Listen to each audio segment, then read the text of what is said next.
Hello, do you hear me well?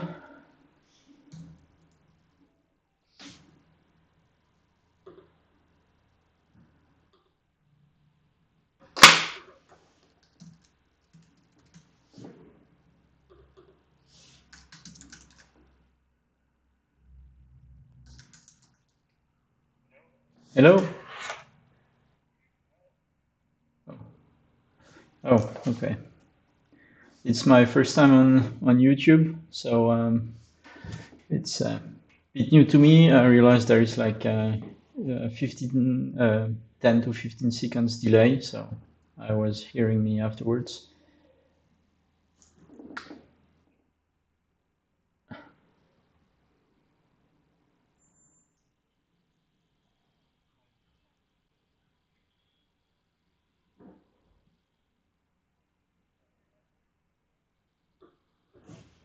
All right, so let's start. Sorry for the delay. I was watching the same video, so I had the sound later. That was why. So today I'd like to introduce you about QGIS Plugin CI, which is a tool used to automate and facilitate the plugin release. Um, when you have a few plugins, you realize that you're always doing the same thing to release, which consists of compiling UI or RC resources files, pushing and pulling translations, updating the metadata file, zipping, archiving the plugin for the release, pushing it online, and sometimes you you make error in a step and you have to restart from the beginning, and this can be time consuming and error prone. So that's why we have created this small tool called QGIS Plugin CI, which will automate everything for you.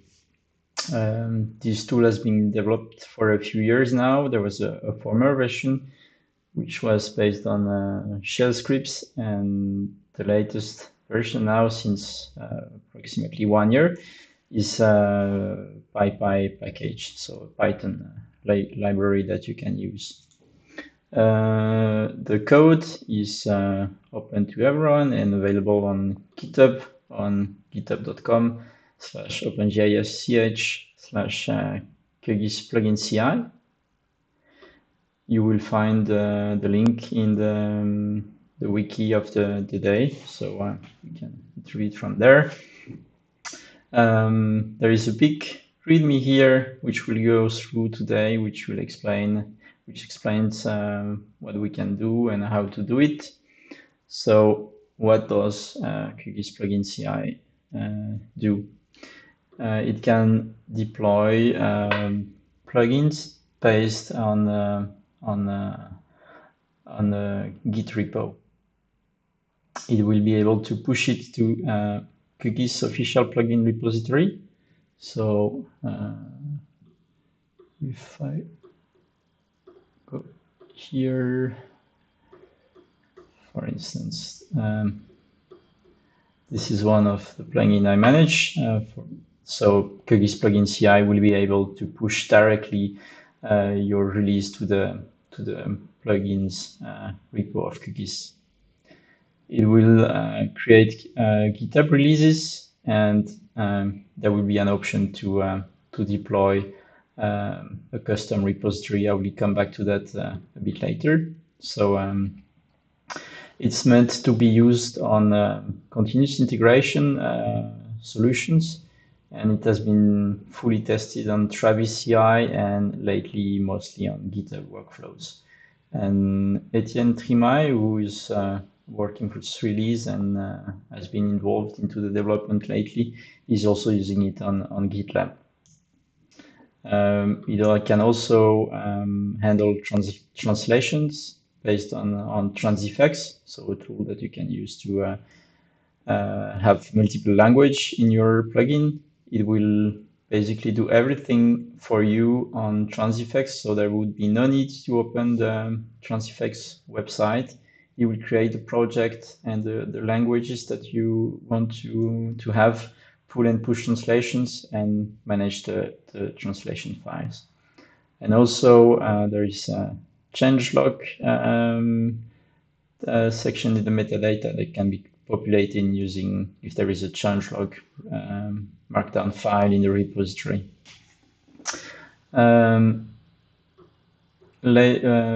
Now in the following sections of the README, this is all the description of the command lines. Maybe we'll go through them very quickly. So basically there is a package command which can be used to make basically a zip file out of the source. So this is not related to any hosting platform like GitLab, GitHub, whatever. It would work the same on your computer. You see that you can put here the transifex token, which is used to pull the translations. So basically the translations, if they exist, they are not hosted on the repo, but they're kept on transifex website only and pushed and pulled whenever needed. The release command, which will take care of pushing the release on QGIS main repo or on a custom repo. As said, I will come back to that maybe later. Pull and push translations, you can have these commands directly, but they are used also in the release part. The pull translation is used within the release, so but you can have access to them independently here.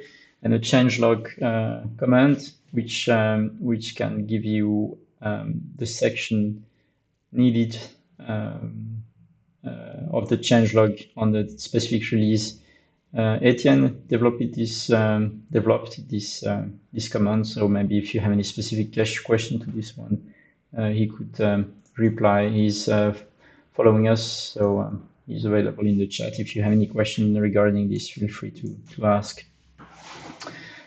So what do we need to have this working? There are a few constraints. It could be improved for broader usage, but it was also meant to be as simple as possible. So basically, the first requirement is that we are the code is under a Git repository. The main reason is that we use Git archive to actually create the zip file. So using that is much more powerful than trying to do it ourselves, because Git knows about which files need to be pushed or not using Git attributes. And also we handle the sub modules. It's meant to be used when you don't have any uncommitted changes. So basically, you should be in a clean state on the Git side before using the QGIS Plugin CI. There is an option which allows you to push or to make a release when you have uncommitted changes, but that's not the preferred approach. You have the configuration for QGIS Plugin CI, which is available on your repo. It can be either in a .qgis plugin CI file or in a setup.cfg file with a QGIS Plugin CI section. We'll have it just after we'll go now to the configuration file for more details. And then the last requirements is that on your Git repo, the source files of the plugin are within a subdirectory, which means that if I go to this example here, I see here that I have my QGIS Plugin CI file with all the configuration, but the source file of the plugins are actually in this folder. That's where I have all my Python files and also the metadata txt file for the plugin. And the name of this directory will be used for the zip file. That's a detail. So basically, QGIS Plugin CI configuration can be only 3 lines if we don't have complex stuff or customization of the configuration. This is enough for this plugin, for instance, which is also doing, which is also having translation on transifex. So translations are optional, of course, and but the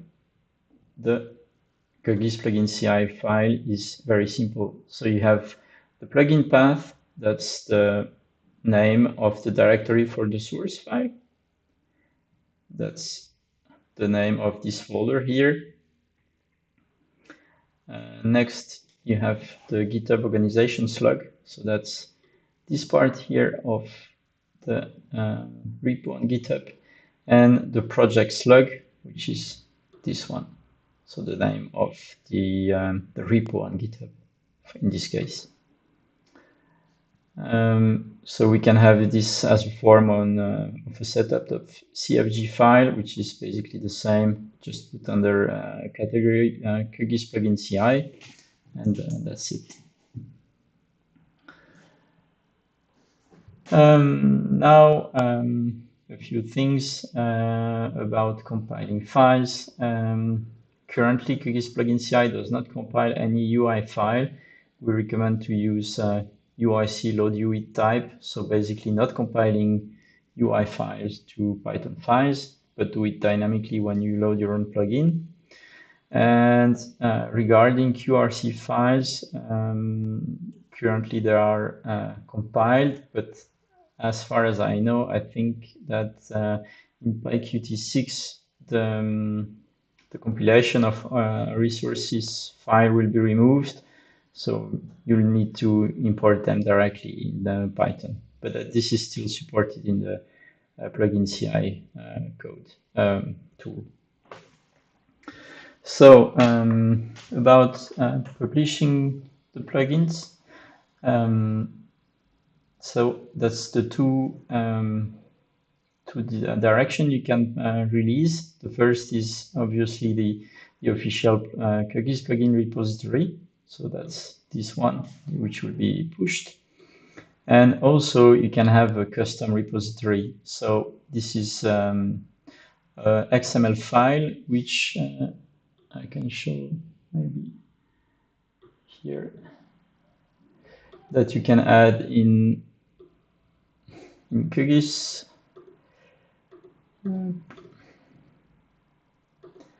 If I go here in the settings of the settings of the plugins in QGIS, you can have your own plugin repositories. So you can see here that I have a few. This one is the official one, which is always installed by default, and you can have extra ones. And basically, when I go back here, so if I enable the custom repository, it will create a plugins.xml file in this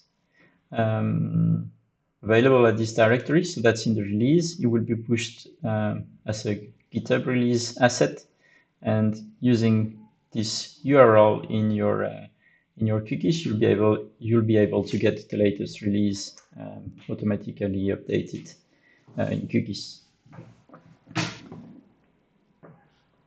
We also handle what we call pre-release and experimental versions of the plugin. So maybe before going any further, how does it work with GitHub? Basically, everything is handled as soon as I create a new release here. This will, in this case, create Travis, a Travis job, which will do the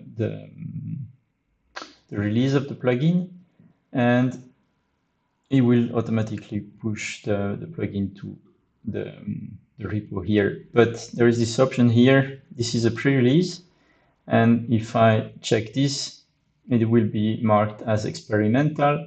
And with the latest version of QGIS, you can push plugins as experimental and have different versions available for beta testers. So that's also completely integrated here. Next, in the README, we have the explanation how that works on the different CI. First one is with Travis. You have example of the of what to write in your travis.yaml file. It explains also how to deal with submodules if you want to have translations handled. And next is with the GitHub workflows. One thing to explain how it works, this is basically everything is handled here in this QGIS Plugin CI release command.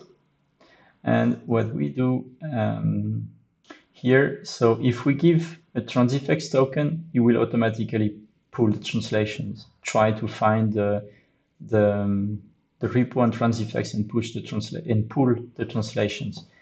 If we don't give this transifex token, then nothing will be pulled for the translations, and your plugin is considered as having a single language.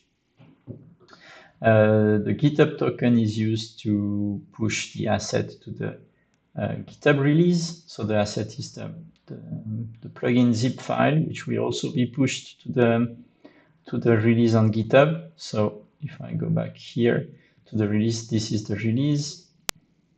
I'm on this release. These are the assets. And I see that I have my plugin here available as a zip file. And if you give the OSGeo username and password, that's what is going to be used to push to the QGIS plugin repo. So same here again, if you don't give the OSGeo username and password, nothing will be, the plugin CI won't try to push it. That's it about this part. You have at the end a few sample plugins available with different configuration, having transifex translations or not, pushing or not to the official repo, pushing or not to a custom repo. So basically, I would like to show you quickly the custom repo one. That's the one you've seen before in QGIS, where I had this this URL for the extra repository. And when I go to the release here, I will see that I have this XML file, which is used in QGIS. And in this XML files, and I won't show it here, you have the URL of the zip file to download. One more thing to show maybe is the configuration file. If I go back to the main source here, I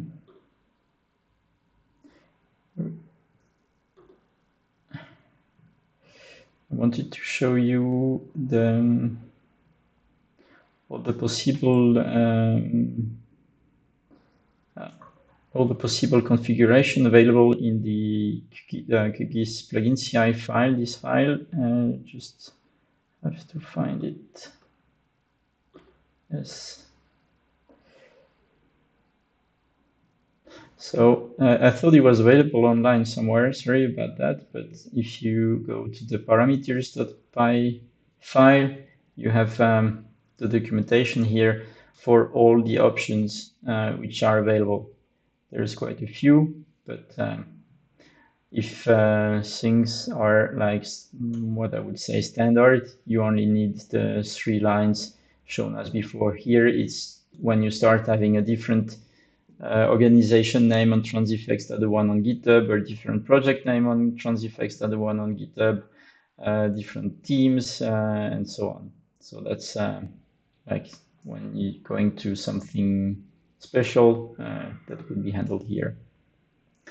I think that's about it I wanted to show today.